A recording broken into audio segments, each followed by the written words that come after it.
Good morning. You hear me? Very good. All right. Yes, good morning. I'm also glad to be here. I was asked to talk about, and just recently I was asked to speak about some history of Spanish Lookout. Now, from what I understand, Mr. Eddie Platt, he is talking about the history of us Mennonites or us Anabaptists or whatever up till the time of Chihuahua, Mexico. So we will shift big now. We will shift all the way from the 1500s, wherever he was at, to 1957. I'm going to speak from 1957 down to the early years in Belize. So that's going to be a big shift, and it's not going to be directed primarily to church history. It's going to be Spanish Lookout history. So I hope that is what the committee wanted me to talk about. But before we begin with that, if you should tell me what is the Bible verse that we normally look at if we, at this time in Spanish Lookout, we look back to our history the last 65 years. What is the one theme verse that we like to use? Isn't it written right there on our heritage building nowadays? Thus far the Lord hath helped us, something like that. 1 Samuel 7 verse 12, saying, thus far the Lord has helped us. That is somewhat our theme verse today. Back when our parents decided and were debating whether they should move to British Honduras, they had a different verse that was their verse that they camped on. They were working with this verse, and that was Proverbs 3 verse 5. Trust in the Lord with all your heart and lean not unto your own understanding. And as I have studied this history of Spanish Lookout, I can see why they had to do that. They had to trust in the Lord because their understanding didn't take them to all the details that they would face in life. So that is a very, these two verses, they speak a lot to us, I think, today. Seeing where our forefathers came from and where we are at today.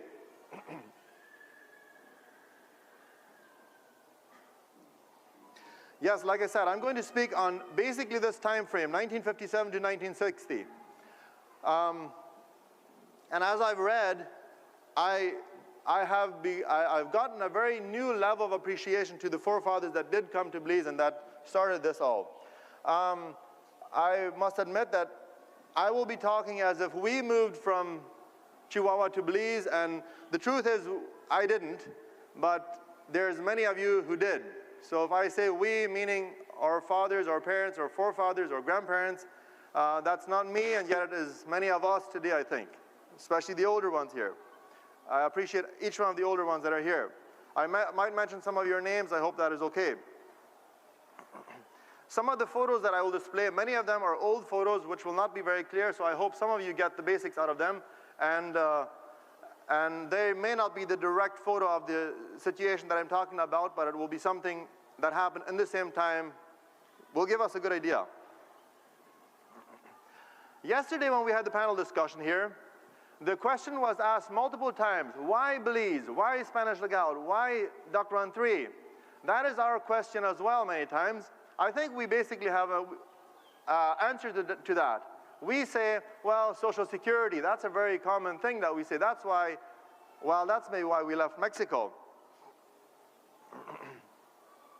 Why Belize? Why British Honduras? Let me tell you a story that I just recently learned about, which I thought was pretty interesting. There was two people that are involved in this story. Peter Madison is a man who lived in Juarez, Mexico, and somewhere before the 1957s. Peter Madison, he was a consulate in the USA living in Juarez. He knew a man by the name of Peter H.W. Weeb, who I have on the screen here. Well, I will be talking about this Peter Weeb many times. He's a core person in our history, coming from Mexico to Belize. Peter Madison, he was like I said, an ambassador in the USA, living in Juarez, but something very significant about him this morning is that he owned a business in British Honduras, a store by the name of Brody's. And if that is correct, I would like to blame that on one of the books that I read that we wrote. But anyways, so Madison and Weeb were good friends, and they traveled together. And one time when they traveled across from Juarez to the USA together, Madison asked Weeb this question: why do you guys move back and forth so many times? Why don't you guys move to British Honduras? I know some of us say that maybe somewhere the initiative of us moving to British Honduras was that of Belize or British Honduras inviting the Mennonites to come, but this is a story I read which I think is part of it at least. There must have been multiple reasons.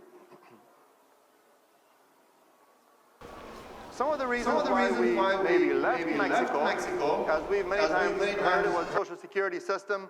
The government also curtailed land purchases. The Mennonites were achieving and buying more and more land, and they kind of wanted to stop that a little bit. So they started to become more controlling over the Mennonites. Of course, us Mennonites, our people, we were there just about 8 years when this started to happen. But there was old colonists who had been there for about 34 years at that time. But yes, they implemented the Social Security system, or were talking about doing it, and public schools, and then they were just trying to take control. And this is where our faith was, where our forefathers were bothered, because they saw that the government was likely pushing us into a wedge where we would not have the religious freedom we wanted to have. And that's something that kind of drove us away from Mexico initially. When the government in Mexico noticed that this was happening, they relaxed this. They kind of moved back again. They said, well, okay, then let's not take it that serious. And that's why some of us stayed back in Mexico. Peter Friesen and John D. Friesen. They were two people whom I very much admire at this time. John D. Friesen, he thought and heard that Mr. Peter Weeb had been to a country named British Honduras. So I'm coming back to Peter Weeb again here. John D. Friesen, these two people, if I should quickly introduce them, and the picture is not very clear like I said, but John D. Friesen, I do not think that he has any relatives or descendants living in Belize today. He may have some distant ones, but not close. Peter F. Friesen is the father to Joe L. Friesen and Corny L. Friesen, and the grandfather to many of you here this morning.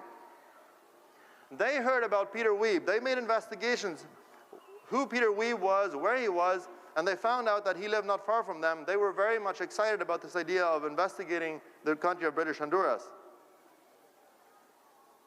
So anyways, what they did is they found him living in a village named Padernales, something like that in Mexico. So just to be quick, Colony is up there. If you can see the slide, we have Cuauhtemoc down here. Padernales is right there, just a little ways west, 26 kilometers west of Cuauhtemoc. And if you've ever been to the Copper Canyon by train, you probably passed through this village.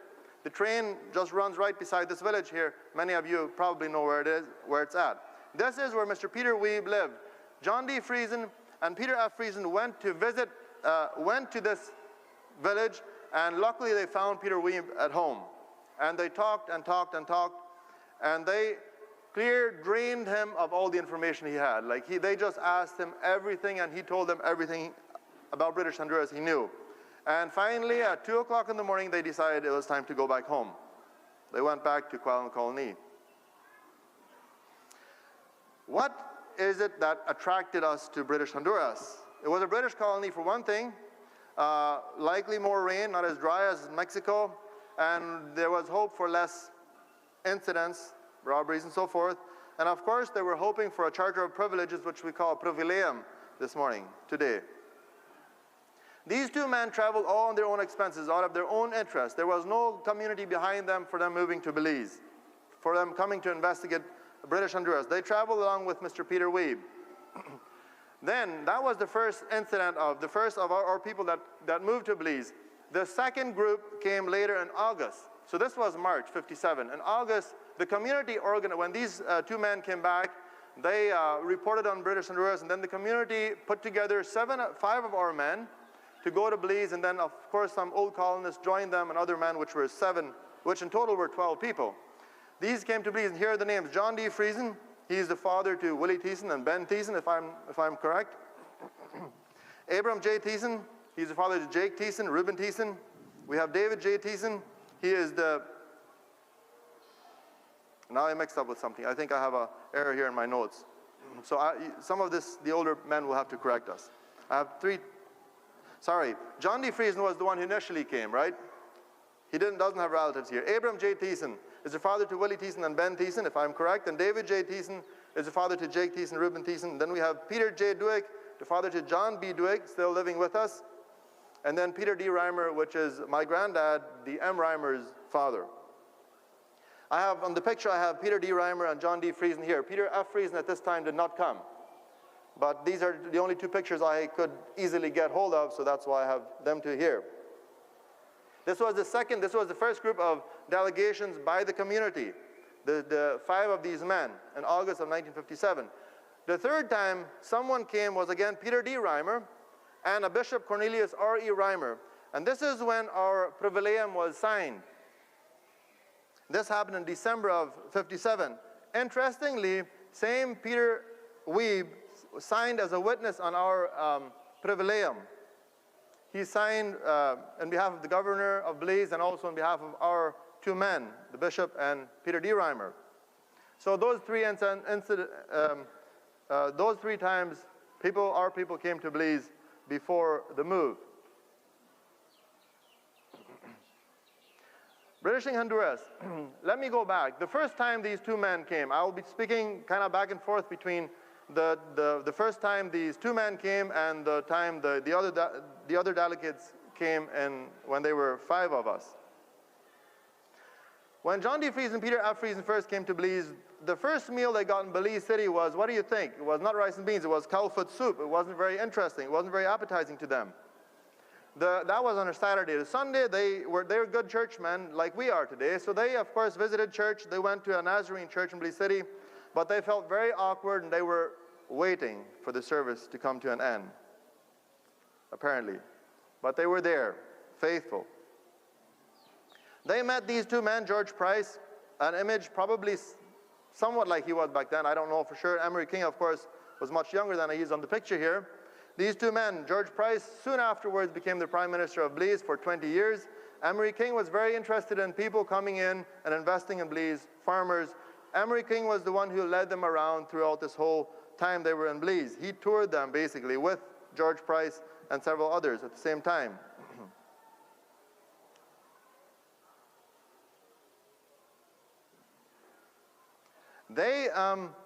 While they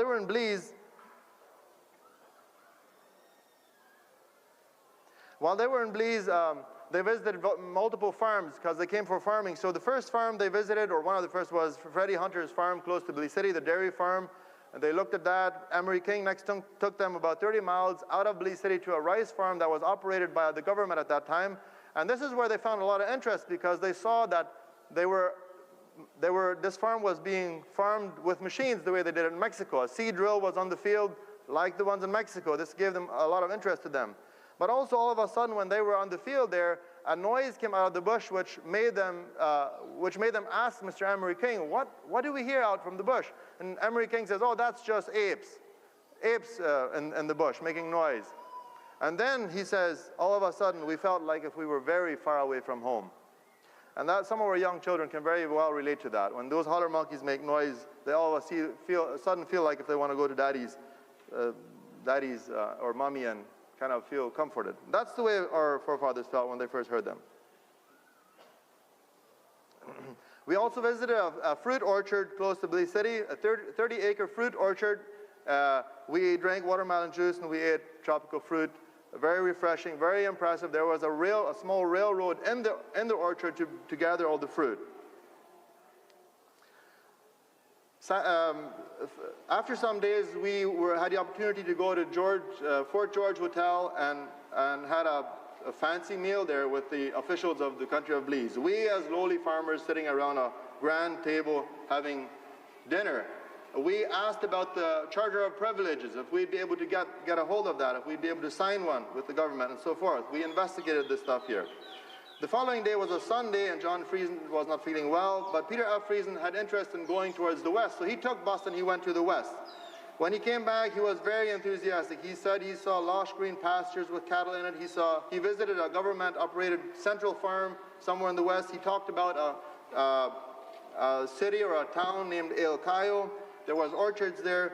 Very, very appetizing was that, or very inviting. But then afterwards, after that visit, they both went back to Mexico. Of course, this is the way Mr. Friesen was traveling all by himself by bus that Sunday. The second delegation in August was by the 5 men that I earlier presented here. When they came here, the first visit they made was to Cut and Tree.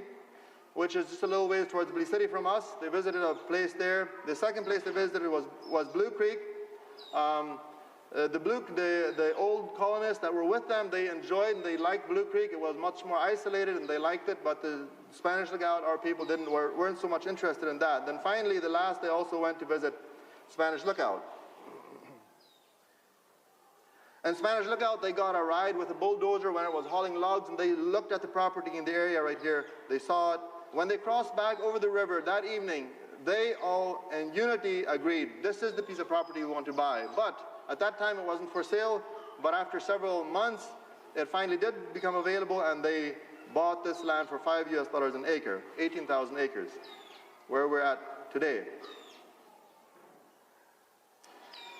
When they got back to Mexico, the families were excited, and the reports were very inviting. So the families were debating who all should travel, and they made auctions. Their farms that they had worked up so far, which caused them much sweat, had to be given up. Auctions were made, and people were selling out to move to Belize. And March 5, which is today, is March 5 as well. March 5, 1958, which is exactly 65 years today, the first 7 families left for British Honduras. Trucks were loaded, and this is a picture of a truck that was loaded back then. Not sure if it was actually the first one, but like this. 7 families started their journey to Belize. So I think we chose a good time to have our anniversary. We saw a parade yesterday, and back then they also had a parade, but it wasn't called a parade at that time. It was called a move to British Honduras, I think.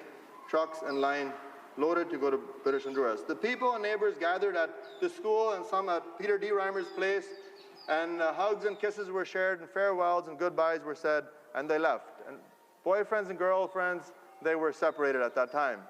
I clearly recall my father-in-law. He used to tell a story how he used to log back here from right here towards Edentoe, I believe. All right, very good. My father-in-law used to tell the story how he left his girlfriend behind back in those days. So how he was logging in the jungle right here, and he sometimes half-heartedly desired to get lost in the jungle. Why? Because then there was a slight chance that he might find his way out in Mexico City somehow. And then he'd catch the bus and go back to see his girlfriend. But he didn't get lost. Lucky or unlucky him, whatever. Some traveled by bus the first part, some traveled by train, and these are some pictures which are obviously not very clear. The first group left March 5, the second group left March 11, and with this first group was 7 families, the second group was 12 families, and then there was more groups following afterwards. They traveled, much of experiences, we could talk about this a long time, but the first time they crossed the ferry was in Veracruz. That's where they crossed the ferry the first time. And then they moved on to Coatzacoalcos. In Coatzacoalcos, that's where they had to overnight. It was Saturday night that they got to Coatzacoalcos, and right there, they had to sleep in a very humid coastal city. They were not used to the smell of the sea, but they had to stay there for Sunday. For some reason, the train wouldn't leave until Monday. They were going to take the train from there to Escaricia, and from there down to Chetumal with the truck. While they were going, this is a picture of an image while they were traveling from Escaricia to Chetumal. Of course, this is one of the freight trucks, but the passengers also got a ride in trucks like this. The passengers in the front and some of the stuff behind them, and so forth. And of course, many of you were on the trucks, and I wasn't. So you ask the older man if you want to know about this experience. As we drove during the day, we realized all of a sudden that our water was running low, so we clamped down on drinking water for the older people. The water was left for the children, but still the water wasn't sufficient. It ran completely out. Our driver was trying to get us to our destination, the sooner the better, but at one place he took the wrong fork, and he ended up in a trail somewhere where a bulldozer was working at the dead end, and we were thirsty. The only thing we could do was just turn around and go back out again. After a time traveling, we got to a huge, nice-looking orange tree full of fruit, so the boys ran and grabbed fruit and brought it to the moms and children. just to find out that it was very sour and bitter fruit. It wasn't good. But still, somehow, we got to Chetumal, and we stayed for the night there, and we got our refreshments and so forth. I will jump back to some of the freight trucks. Now, being that we passengers, we traveled straight from Coatzacoalcos to Escarcega with train. Now, I'm not sure if this was for every group, but some of them did for sure. The freight trucks had to travel, and they traveled to Villahermosa and then traveled down to Teabo. I think that's the way it's called. As you see on the map, some of you do. And from there, they had to get train flat cars to put their trucks onto.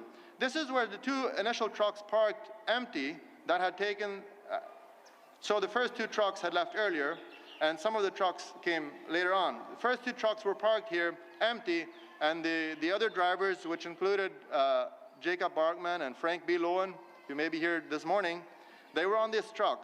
And they spent several days right here. Being that they waited right here for flat cars to arrive, they did some fishing in the water without any luck. Jacob Barkman, he overhauled the engine for one of the trucks, and finally flat cars came. They loaded the trucks in the flat cars, and off they went to Escarcega with the train. But before they left, it was an evening when they loaded the trucks, and then they asked, when are these flat cars going to leave the train station? And they said, well, the following day in the evening. So they went to a hotel and took their rest and slept well. In the morning when they got back to the train, trucks and everything was gone. They were honestly disappointed, frustrated. But they sent a telegram up to Chetumal asking trucks to come to Escarcega to pick up some of the freight that they would need to have hauled, because some of the freight was loaded directly onto the flat cars, not in the trucks anymore. Anyways, train took them to Escarcega.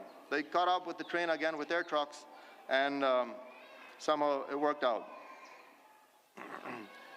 That's where they parked for several days, fished, overhauled engines, and so on. Offloading trucks in Escarcega to head through the jungle to Chetumal. While we were just a little ways off the first night, so we left at somewhere during the night, about 11 o'clock at night, the trucks finally got off the trains, and then they went into the jungle, and the following day at 11 in the morning, one of the truck's axles broke, and then Jake Cornelson, I think it was, and then Frank B. Lowen were decided that they would stay right there in the jungle waiting for help, and the others, they left. Later, they said that they had spent 42 hours straight without seeing any vehicle. The other truck left and went on. Of course, there was a few Mexican trucks with them at that time already to haul more of their stuff.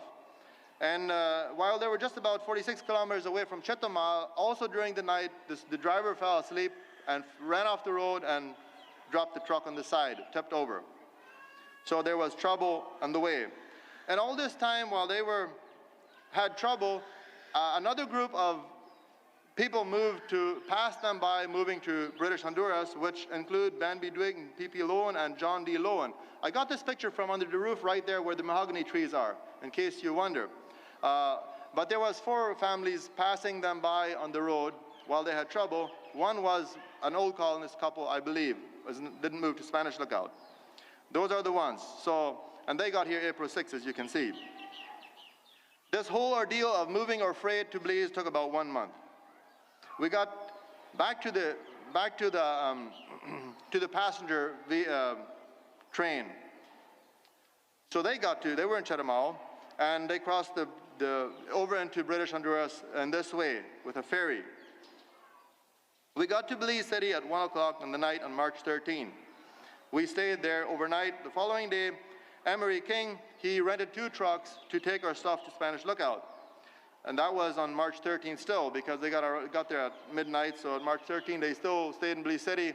That was on a Thursday. And then Friday, the first thing next morning, they took off to Spanish Lookout. But while they were in Belize City, Peter F. Reason, he went to Olga Burns, who was the owner of Spanish Lookout, this land right here, and he made the initial payment. At the same time, our immigration documents were being prepared and done.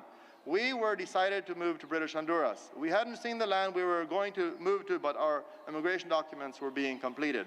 These days, we spend 4 or 5 years before we decide where we want to live. Back then, our parents didn't. They knew they were going to stay here.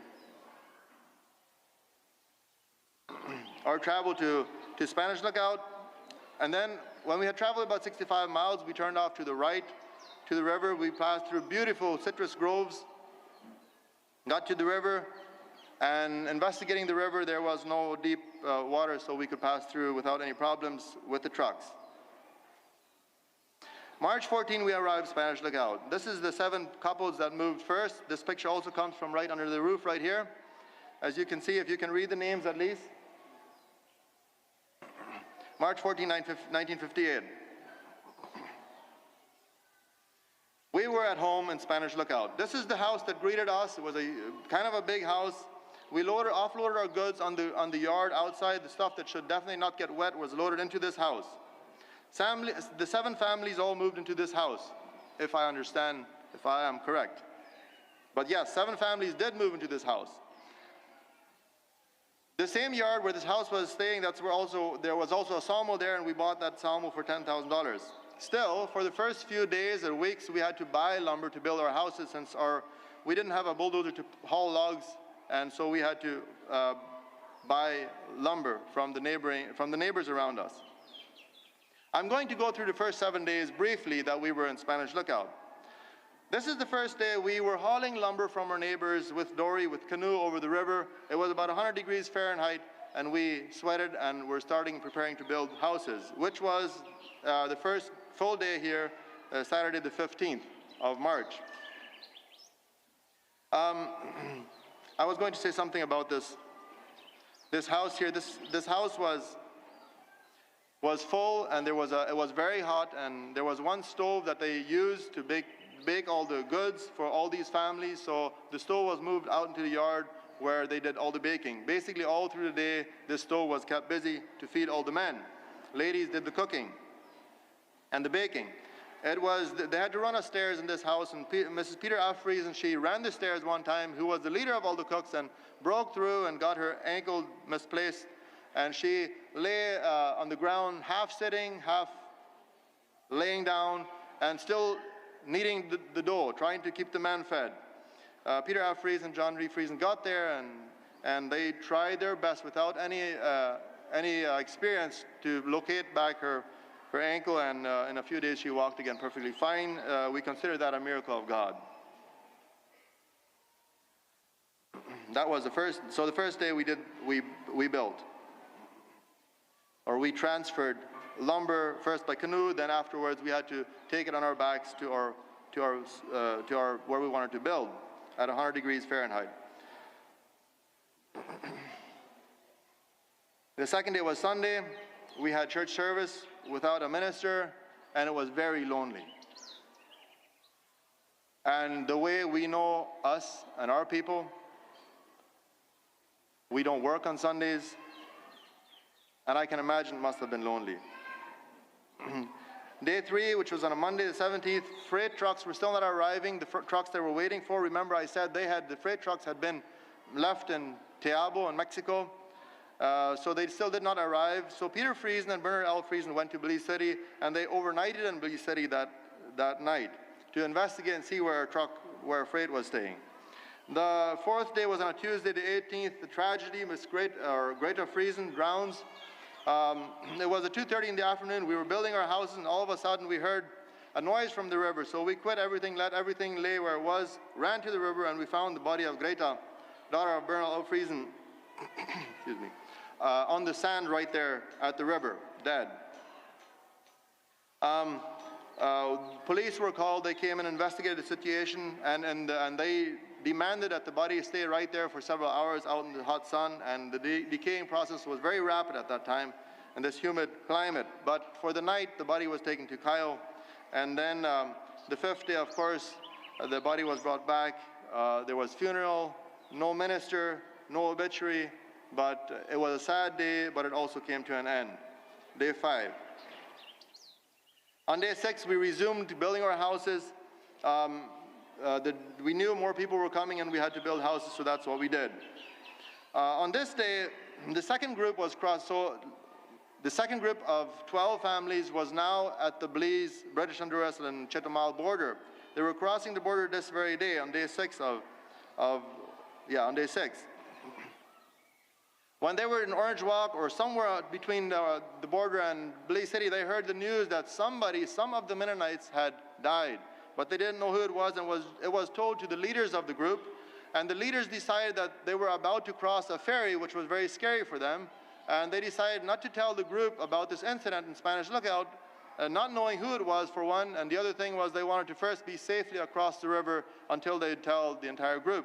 That's what they did. When they were across the river, all safe, they gathered the group together, told them that somebody in Spanish Lookout had passed away, and then, of course, after a little while, they met a few men from Spanish Lookout, and they told them who had passed away. They were informed and advised to stay in Belize City, to overnight there, so they wouldn't have to get to this river where people drown in the middle of the night and cross it. So they did. They stayed in Belize City for overnight. On the 7th day, these 12 families came into Spanish Lookout. And this one included a minister. I consider a big tragedy that happened several weeks after our forefathers came to Belize. There was so much mud there that the leader, Mr. Peter F. Friesen, he fell into a deep depression or some sort of stress, and one of the leaders was not the one he used to be when they first came. But that didn't keep the people who were already on their way to Belize from coming. They came anyways, the community grew, and things went right ahead.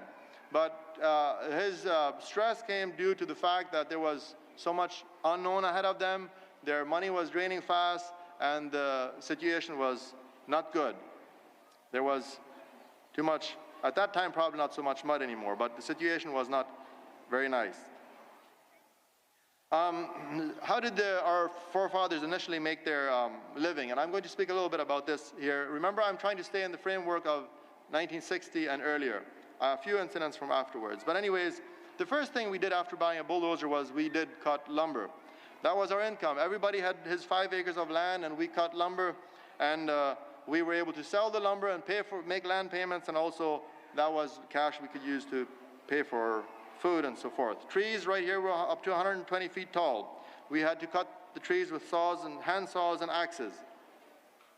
We had to pull logs as far as 4 miles to the sawmill. Some of the first houses, both houses before the 1960s. Some of the very first ones in the top picture, hard to see, and the bottom one just a little bit better. The first churches, both before 1960. One in 1958 is the top one. The one in the bottom is 1959, just a little bit later. Farming. We soon had to realize that farming right here was different from our past several hundred years. All the way from Prussia down to Mexico, we had used to growing apples and peaches and fruits like that, but that all had to come to a close in Belize. No more of that here. The climate wouldn't allow it. Too many insects we didn't know about, so that had to change. Plus, we didn't have the money to invest for 4 to 5 years until they would bear and yield. We had to adopt the mil pero way, the poor way of farming here in Belize. We learned from our neighbors. They told us what to grow, when to grow things. And in 1963, which is a few years after 1960s, several of the men dared to try something new. They got a lot of criticism for this, but they decided that they would clear some land with a bulldozer and bring in a machine and do some tilling and plant. They had gotten to realize that by the local farmers here that winter crop was for beans and the summer crop was for corn. So even though many people criticized their plans, they still went ahead and did it. This year it was winter crop when they were finally ready to plant. They planted beans, and the beans yielded very good, and they were able to pay for all the expenses and all the land clearing and everything. From this day forward, farming grew in leaps. Friesen hatcheries delivering chickens on the heads of 3 boys here. It wasn't Friesen hatcheries at that time. Peter D. Reimer, he imported 600 chickens every several weeks from the U.S. He raised them and dressed them, and he exported out of Spanish Lookout, at least, into the neighboring towns, maybe up to Belize City, about 35 dressed chickens per week at that time. But this business grew, And so after, in 1959, 600 dressed chickens were delivered out of Spanish Lookout weekly. So this was a business big enough, so the community overtook this business at that time. This was the first milking cow in Spanish Lookout, and there was two new things they had to, one new thing they had to learn from the cows in Belize, which was different from Mexico, the way I understand. First thing is that cows in Belize, they do not They do not let go of the milk if the calf is not very close by the cow. So maybe that's something that Mexican cows don't do. But this cow did it that way anyways.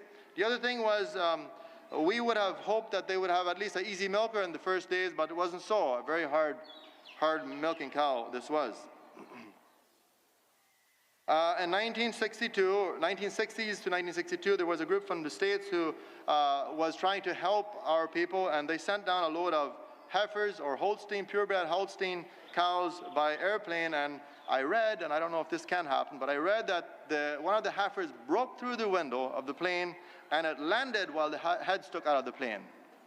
Airplane pilots, do you know, can that happen? Anyways, that's what I read. But this picture is real, so eventually the cow or the heifer stuck its head out of the airplane. We know that. We found out soon that the purebred cows didn't handle the climate as well and all the ticks. But then when we had crossbred them with Brahman, they turned out very good. So we basically stuck to that in the first years. Some pictures of transportation, and then I want to close. 3 pictures. This is a picture of the ferry that they had here somewhere in the first times. I'm not sure if this is the ferry that floated away through a flood. One of the ferries did. A road, mud road by horse. And then, of course, the more common way that we know of is a tractor with a little platform in the back. Or we know of. I've heard about this and rode on some of that sometime in my younger years too. So that basically is what I have prepared. I hope that is what we needed to hear this morning. But I just came across this one passage I thought I'd read to you as a closing to these words here. And we have a verse out of Psalms chapter 1, verse 1 to 3, talking about how people can be blessed. And we think that hard work and unity and stuff like that does bless us, and which is true. And this verse also talks about what makes us prosper and how we can bear fruit and how we will not wither.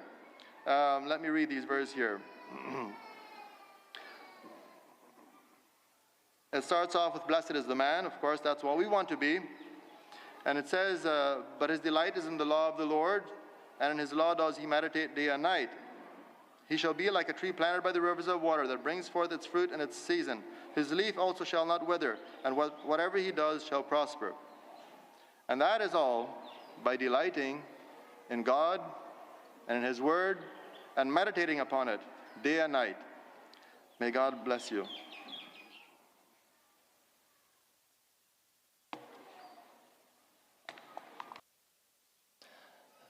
Thank you, Kenton. Appreciate that.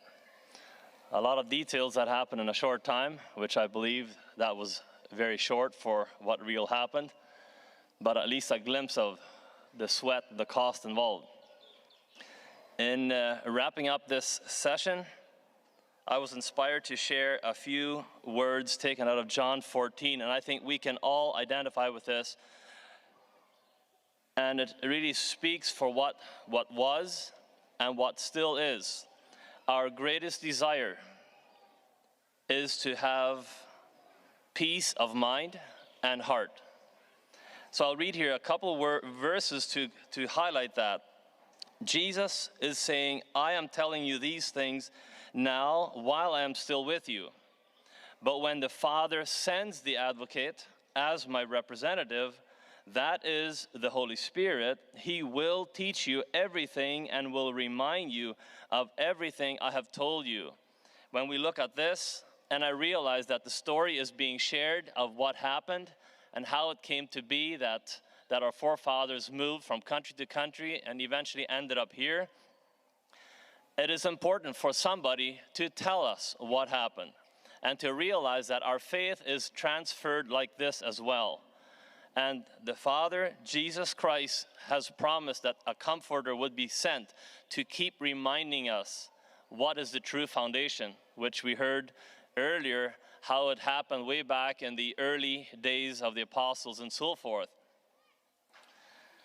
And then Jesus is saying, I'm leaving you with a gift, peace of mind and heart. And I can confidently say, you and I are both longing deeply for this to be a rich inheritance in our lives, that we will have peace of mind and heart. And the peace I give is a gift the world cannot give.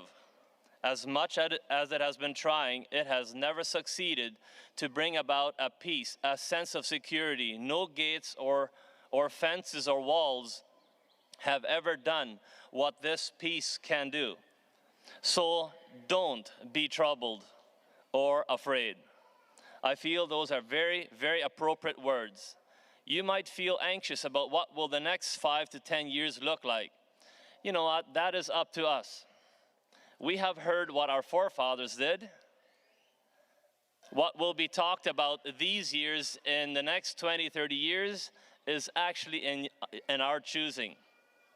So let us depend on that peace to guide us. Let us be confident in that. Any announcements for lunch yet, Dave?